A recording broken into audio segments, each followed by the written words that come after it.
a study that was done by the Justice Policy Institute, and they looked at private prisons just to, examine how much private prisons are spending on lobbying and how much money they make off of their business, right? Mm-hmm. So, of course, it's unsurprising that they spend millions of dollars on lobbying, especially when it comes to direct campaign contributions, networking, lobbying.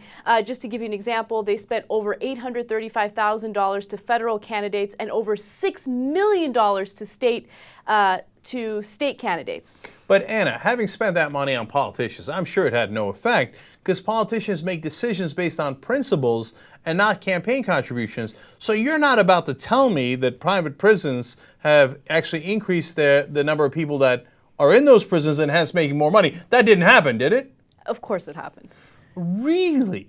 I mean, everything is bought in the United States, right? That's what this whole show is about. Right. But what's incredible is when you really look at the numbers and the amount of people who are in prison now compared to just a few years ago, it blows your mind and it's angering because what they're doing is when they're lobbying, they're asking politicians to basically put people away in jail for longer and for small offenses. Mm-hmm. Okay, so they can make money off of it. So let me give you an example.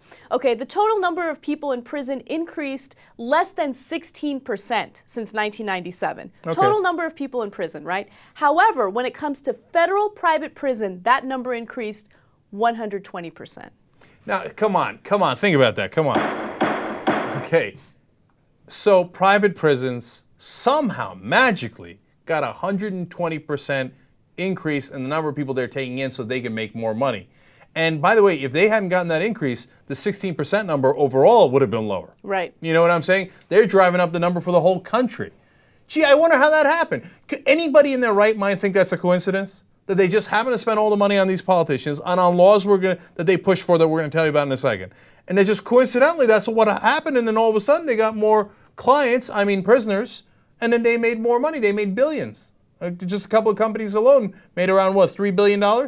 Okay, well, funny how our system works. But don't worry, the politicians are principled, and they would never do anything for campaign contributions. This is the scariest story because, of course, so private prisons, they're like businesses. Of course they want to, make as much money as possible. But think about how that affects you as a citizen of the United States, okay? They're looking to put people away for minor offenses. Okay, for anything. That's why this war on drugs continues. It's because it's big business for these private jails, for these private prisons. So who knows what's next? Now all of a sudden you videotape a police officer and they're thinking about putting you away in jail. Right. Let me give you a couple of examples, right? First of all, two private prisons alone, Corrections Corporation of America and GEO Group, just last year made $2.9 billion. Now, that's a lot of money on the line. So that's why they turn around and spend all of those millions buying those politicians, because as you can tell, they get more revenue that way. But what do they push for when they ask the politicians, right? Many different things. Hey, you got to get tougher on crime. You got to get tougher on drugs, right? Oh, you should do longer sentences. No question, longer sentences, and arrest more people. So that's obvious, right? And they definitely push for that. And we see examples of that in this article. But the other thing that they pushed for example, in Arizona, was the new immigration law. So that all of a sudden, all Latinos are suspect, and then all of a sudden there'll be many more arrests. And look at that, the private prisons have more prisoners. What a wonderful coincidence. And this is how we become a police state, where we privatize our prisons, and then they buy our politicians, and they have the motivation to arrest us all, okay? I mean, let alone the warrantless wiretapping that's happening, let alone all the spying that they're doing on United States citizens. But now they have a profit motive behind putting us in prison, right or wrong. Now, I read this story and I thought, no, it's hopeless. Like, there's got to be a political revolution. There's no way around it. Because you can't undo this. Because once that virus gets in there, right, what are you going to do? I mean, they made $3 billion last year alone. Okay, they're profiting big time. So you're right. It's unstoppable. It's unstoppable because here's what somebody's not going to give up: $3 billion. Okay, so who's going to pass a law saying we can't have private prisons anymore and shut down those companies? They will spend every dime they have lobbying and buying politicians. And you know how easy it is to buy a politician. How are you going to find enough clean politicians to turn around on this one issue alone and say no more private prisons?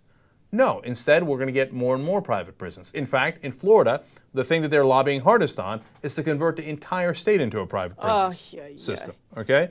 And then the virus grows, and it grows, and it gets more powerful. The more powerful they get, the more money they have, the more politicians they buy, and the bigger they get, right?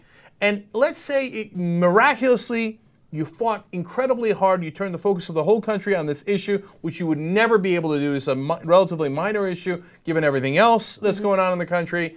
But you did it, you won, and you wiped out these prisons.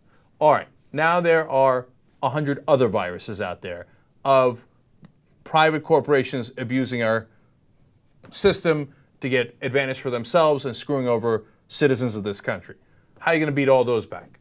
There's only one answer. Corporations are not human beings. They do not have any rights. They do not have any of the rights of human beings in the United States Constitution. They do not have freedom of speech rights. They cannot spend a dime on our politicians.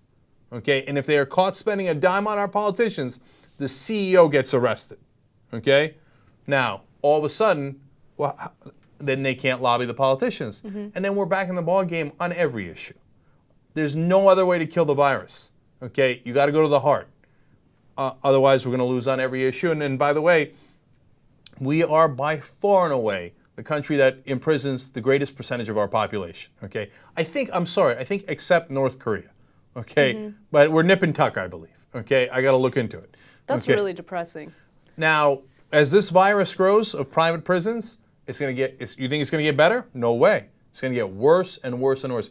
And as long as this exists, by the way, one other ramification of this that's obvious that we've already talked about a little bit, we're never going to end the drug war. No, we're not. Of course never not. going to end it with private prisons. I mean, private contractors are making money off of it. Private prisons are making money off of it. It's too lucrative for them. There's no way in hell we're going to get rid of the Yeah, you know, I knew the alcohol company thing was minor. I knew it. I knew it in my bones. I think we talked about it on air. And the defense contractor is making money on fighting the war on drugs in Central American countries and here, and in the private prisons that make, bank on all these people who get arrested for minor possession of drugs, etc. They're never going to let go of those billions of dollars that they're getting.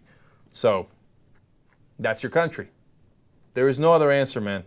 You need to go after the very heart of corporate America, multinational corporations. You don't kill off corporations. I'm not against corporations, period. I'm against laws that give them special rights, that destroy our democracy. That's what you got to go after.